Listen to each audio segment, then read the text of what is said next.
Seconde partie de la découverte des fonctionnalités de gestion de texte dans Scribus. Donc dans un premier temps, nous allons créer un cadre de texte avec le raccourci clavier T. Ceci étant fait, nous allons maintenant remplir ce cadre de texte de faux texte, de manière à pouvoir visualiser les différentes fonctionnalités que nous allons utiliser. Donc, nous allons maintenant nous intéresser au sous-menu dans la palette propriétés de texte, intitulé colonne et distance au texte. Ce sous-menu va nous permettre d'accéder à des fonctionnalités qui nous permettront, dans un cadre de texte, de modifier l'agencement de celui-ci en créant un certain nombre de colonnes. Pour cela, rien de plus simple, lorsque le cadre de texte est sélectionné, je vais pouvoir choisir le nombre de colonnes, puis taper sur Entrée pour activer la modification. Lorsque ceci est fait, nous voyons que les colonnes ont été créées, mais que pour l'instant, ça n'est pas très heureux, puisque le texte d'une colonne colle le texte de la colonne suivante, ce qui fait que lorsque nous avons des lignes assez longues, il est difficile de distinguer l'arrêt d'une colonne et le début d'une autre. Pour cela, nous allons utiliser la fonctionnalité gouttière qui va permettre de créer entre chaque colonne un espace plus ou moins grand pour pouvoir justement assurer un espace de respiration entre les colonnes. Donc pour ma part, je vais choisir 5 mm, je vais taper sur Entrée. J'ai donc maintenant mes colonnes qui sont créées et des gouttières qui sont affectées à l'espace entre chaque colonne. Imaginons maintenant que je souhaite ajouter un fond de couleur derrière ce bloc de texte.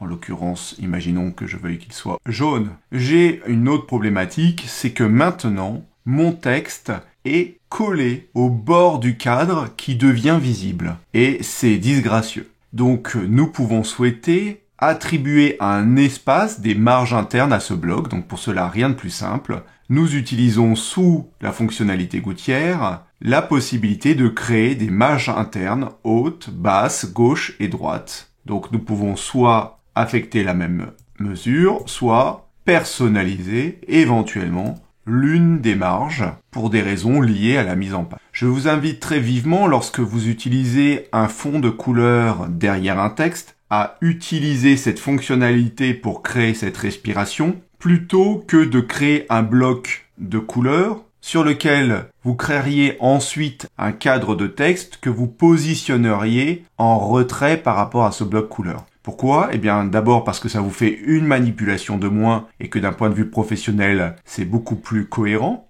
Et ensuite, puisque cela vous permet de vous assurer que vous avez bien toujours la bonne distance par rapport au bord du cadre et qu'ensuite ce cadre de couleur peut être positionné correctement par rapport aux repères tels que les marges. Je vais maintenant retirer la couleur jaune par rapport au fond du texte et je vais m'intéresser à d'autres fonctionnalités. Alors, parmi les différentes fonctionnalités, nous avons les marges optiques. Nous allons pouvoir gérer la façon dont les caractères et notamment la ponctuation réagissent. Est-ce que la ponctuation peut dépasser des limites imposées ou au contraire, est-ce qu'elle est incluse à l'intérieur de ces limites? Donc ça, nous y reviendrons éventuellement dans des modules de gestion avancée experte de la typographie et du texte. Nous avons ensuite une fonctionnalité liée aux césures. Alors cette fonctionnalité est intéressante parce que elle peut sembler dysfonctionner dans un premier temps lorsque l'on ouvre Scribus. Donc bien entendu là, vous voyez que j'ai une justification qui est en drapeau, justifiée à gauche, et donc j'ai des lignes qui sont de taille différente en fonction des mots qui les constituent. Si je choisis comme type de justification le paragraphe justifié, c'est-à-dire chaque ligne occupant la totalité de la largeur de la colonne, eh bien, dans un premier temps, je me retrouve avec des lézardes, c'est-à-dire des espaces blancs disgracieux qui semblent lézarder le texte parce que je n'ai aucune césure. Les césures sont tout à fait justifiées dans ce cas-là. C'est une façon plus perfectionnée d'utiliser et de travailler la gestion du texte. Là, nous voyons que nous avons une césure qui est appliquée et pourtant je n'ai aucune césure ici qui est proposée dans mon texte. Eh bien en réalité, si je veux que les césures s'appliquent, je vais devoir aller dans le menu Extra et là effectuer les césures pour avoir la proposition de l'ensemble des césures possibles pour le texte sélectionné. Et lorsque cela sera fait, donc bien entendu je peux relire ce qui m'est proposé, mais généralement, pour ce qui est de la langue française, Scribus paramètre tout à fait bien les césures. Donc je ne vais pas aller jusqu'au bout, je vais maintenant arrêter. Et automatiquement, nous voyons que sur un certain nombre de lignes, les césures ont été appliquées. Donc là, les paramètres, c'est pour décider à partir de quel nombre de lettres pour un mot je vais réaliser une césure. Donc il faut qu'un mot fasse plus de 3 lettres, en l'occurrence. Et ensuite, le nombre de césures consécutives, c'est-à-dire sur 2 lignes consécutives, qui sera autorisé. Et donc là, nous en avons 2 et nous avons le caractère de césure. Le code typographique stipule que nous pouvons aller jusqu'à 3 lignes consécutives ayant une césure avant d'avoir forcément une ligne sans césure. Voilà, donc pour les césures, pensez bien à utiliser dans le menu Extra, effectuer les césures. Nous revenons juste rapidement sur marge optique puisque maintenant j'ai justifié et je vois ici que la césure se situe en dehors de la ligne de la colonne. Si je modifie maintenant la marge optique, je vois que le tiret de césure s'est aligné parfaitement avec le bord de la colonne. Donc ça, c'est une question de goût ou de pratique dans la gestion de l'alignement optique. Nous avons des paramètres avancés ici qui vont nous permettre de modifier le positionnement par rapport à la ligne de base d'un caractère. Donc là, je vais sélectionner tout le texte pour que ce soit plus lisible. Nous voyons que le mot a été monté de 15% par rapport à la ligne virtuelle qu'on appelle ligne de base qui permet d'aligner tous les caractères et tous les mots de la ligne. Bien entendu, là, je l'ai fait pour le mot. Je vais maintenant le réaliser pour une seule lettre de manière à ce que ce soit flagrant. Voilà, et on a bien la lettre qui est montée de 25% par rapport à la ligne de base. Nous pouvons ici modifier l'approche des caractères, c'est-à-dire la distance qu'il y a entre 2 caractères. Donc là, j'ai augmenté de 15%. Je peux la réduire de 15%. Ici, j'ai la gestion de la largeur d'un caractère ou au contraire de sa hauteur. Je peux maintenant ici gérer la distance entre les mots, minimum, normal. Alors pourquoi j'ai cette valeur? Parce que j'ai toujours une fourchette. De manière à pouvoir justifier mon texte, Scribus devra gérer la distance intermot en fonction du nombre de lettres, du nombre d'espaces entre chaque mot et bien entendu de la largeur de la colonne. J'ai la possibilité aussi de gérer les veuves et les orphelines. Alors une veuve est une ligne qui se trouve esselée en bas d'une colonne ou d'une page parce que j'ai un changement de paragraphe. Donc là nous voyons que tout ce paragraphe tient sur cette colonne-là et que le paragraphe suivant commence ici. Mais nous pouvons avoir des situations dans lesquelles, au contraire, notre paragraphe ici commence en bas de la colonne et se poursuit en haut de la colonne suivante ou de la page, puisque cela est valable à la fois pour les colonnes et les pages. Or, on considère qu'il faut éviter ce qu'on appelle une veuve, c'est-à-dire une ligne qui se trouve toute seule, ou une orpheline, c'est-à-dire au contraire la dernière phrase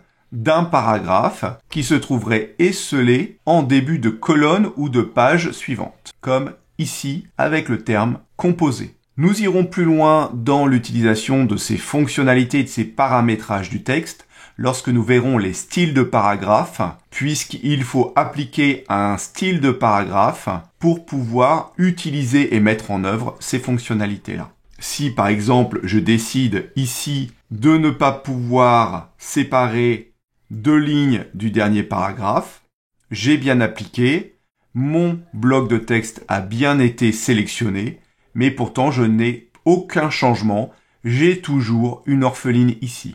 Donc nous verrons que c'est en appliquant un style de paragraphe dans lequel nous paramétrons cette fonctionnalité que nous pourrons la mettre en œuvre. Nous avons aussi le décalage de première ligne, donc cela signifie que nous allons gérer la façon dont se comporte la première ligne située en haut d'un bloc, pour la même raison que l'alignement ici de certains caractères de ponctuation tout à l'heure lorsque nous avons vu les marges optiques Eh bien là, il s'agit de la même chose, mais cette fois par rapport au capital et aux minuscules qui se trouvent sur les premières lignes, et à partir desquelles nous allons calculer la distance du texte par rapport au haut du bloc. Donc vous voyez qu'en fonction, cela modifie la gestion du texte et son alignement vertical dans le cadre de texte. Nous avons aussi la possibilité de gérer les fonctions de police liées aux ligatures. Donc les ligatures, c'est la façon dont certaines typographies vont gérer l'association de deux lettres les unes avec les autres. Donc nous verrons aussi cela plus tard,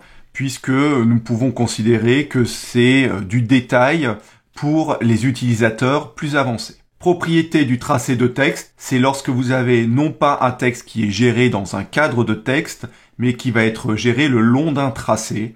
Nous verrons aussi cela de façon spécifique. Enfin, nous avons les effets de paragraphe qui vont nous permettre de créer des lettrines, c'est-à-dire la gestion de la ou les premières lettres d'un paragraphe, des lustapus et des listes numérotées. Donc là, j'ai créé une lettrine, donc chaque première lettre de paragraphe est transformée en lettrine, qui en l'occurrence prend la première lettre du premier mot et crée une lettrine d'une hauteur de 2 lignes. Je peux ici créer une indentation automatique, c'est-à-dire que la lettrine vient se positionner dans un espace qui va servir d'alignement à l'ensemble du texte du paragraphe. Et je peux ici gérer le décalage qu'il y a entre la lettrine et les caractères des deux lignes qui sont en vis-à-vis. Cela pour des raisons optiques, en fonction de certaines typographies, il est parfois nécessaire d'éloigner le texte de la lettrine pour conserver de la lisibilité. Et je peux appliquer un style de caractère spécifique, c'est-à-dire que je pourrais très bien faire en sorte que la lettrine soit dans une autre typographie que la typographie du texte courant. Et nous verrons ça quand nous gérerons les styles de caractère. Nous avons donc fini de faire le tour des fonctionnalités de base de gestion et de traitement du texte. Nous verrons dans une prochaine partie comment gérer ce qu'on appelle les styles de caractère et les styles de paragraphe, qui sont une méthode professionnelle pour gagner du temps et pour automatiser la gestion du texte, notamment dans les documents longs.